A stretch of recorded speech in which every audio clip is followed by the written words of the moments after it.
Hello again, it's me, Mr. S. It's time for some more wonderful wildlife. Now I'm filming this at night time in my house, and there's a very special reason for that, because I'm going to tell you today part 1 of how to make your own moth trap. Now don't worry, this isn't a cruel moth trap to get rid of pests. This is a moth trap where we can just basically attract moths so that we can then, in a safe way, we can then look at them and see what types of moths, because believe it or not, there are 2,500 species of moth in the UK, far more numerous than the types of butterfly we have.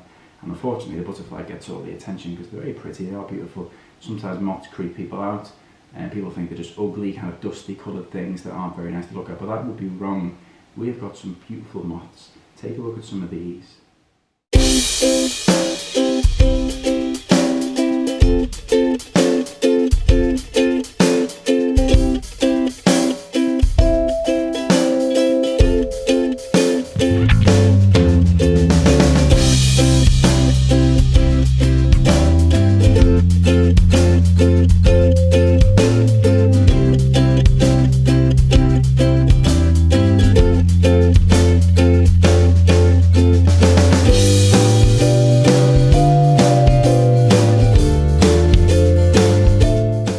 So you can see we do have some really beautiful moths in this country, and I'm going to show you today how to make a really simple, it's not really a moth trap, we could call it a moth magnet. We're going to make something that would attract moths in a good way, away from your house if you don't want them in your house, maybe in your garden, and you can have a look up close to them and see what types of moths you get. So take a look at this. Okay, so here's what you're going to need to make your own moth magnet or moth trap. First up, you're going to need a saucepan.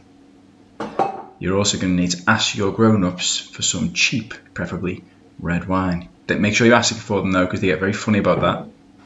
You're also going to need some sugar.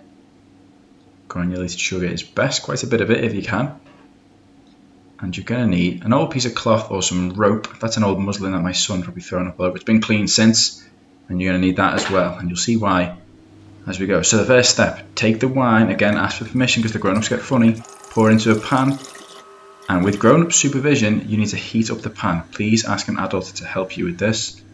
Then, you need to take that sugar while the wine is heating up and pour it in. You do need quite a bit of the sugar to be poured into the wine. We're making a really sweet mixture here. It'll smell like Christmas in your kitchen. You need to stir it in so the sugar dissolves. Give it a good old stir. Then, you need to take your old material or your rope or your cloth. I've decided to cut it up into strips, which just makes it a little bit easier. Thin strips like that will be perfect. Okay, that's about the right kind of thing you're going to need. Then, this is the fun/messy part. You get all of those strips that you've just cut, nice and thin, and you dip them into the wine. Okay, and then you need to make sure they are completely soaked in our lovely sweet mixture, because this is what's going to attract the moths. Okay, so dip them right in. Look at that. It's very scary. Then you need to get some sort of sieve, colander-like instrument. Drain. There we go. Drain the rags. Okay, so you're just left with some wine-soaked material.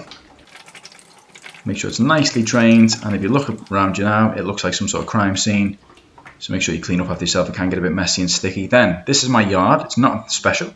Just a simple little backyard in a terraced house, but I'm making the most of it. So here I am. Sorry, it's a bit blurry. It was very dark. I'm hanging up my moth magnets just on the washing line here. Nice long one there to get me started. Then I put a few around about. I'm trying to spread them out as much as I can. And you'll see that I ventured into other parts of the garden too, putting them out in nice places, dangling there ready to attract some moths, hopefully. There you go. So that is how to make your very own moth trap. Now I'm just going to head outside and see if it's worked.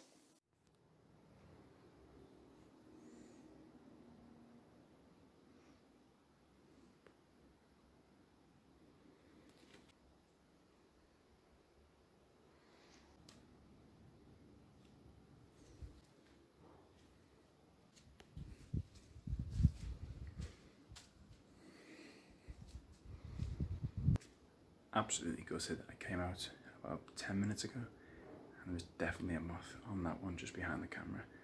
Went back to get my camera and it had gone. Typical. So I'm going to play the ending that I recorded that said it didn't really work, but it did work. I did get one. Sadly, it seems to have gone. Never mind. Well, there you go. Sadly, no moth came to mind yet, but I will be keeping an eye on it, and if I see any, I'll post it on our Twitter page, and I might share it in the next video, because there is a part 2 of a different type of moth trap coming your way very soon. But for now, make one yourself. You might have more luck than me. Click on the link below and you will see an ID guide to lots of common British moths, and you might be able to see some of the ones that are visiting your garden. Stay tuned for Moth Trap Part 2, which will be coming to you very soon, and let me know what you see.